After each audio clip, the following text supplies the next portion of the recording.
Sometimes there are questions that we ask or get asked that indicate a belief or an opinion more than they inquire about an answer. For example, if my wife and I are going out and she asks me, "Is that what you're going to wear?" Well, it was, right? Indication, wear something else. In Luke chapter 10, Jesus and an expert in the law are conversing about loving God with all of your heart, soul, and mind, and loving your neighbor as yourself. Then the expert in the law asks a revealing question in verse 29. And who is my neighbor?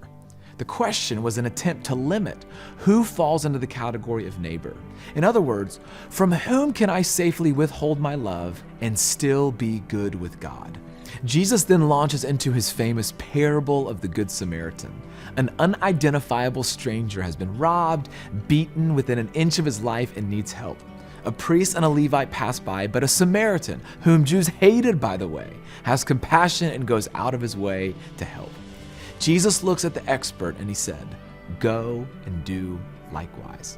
I'm challenged with the idea that in the way of Jesus, there's no such thing as a non-neighbor.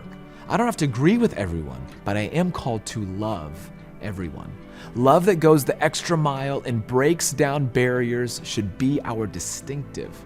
Great love should flow through us as a response to greater love that came for us.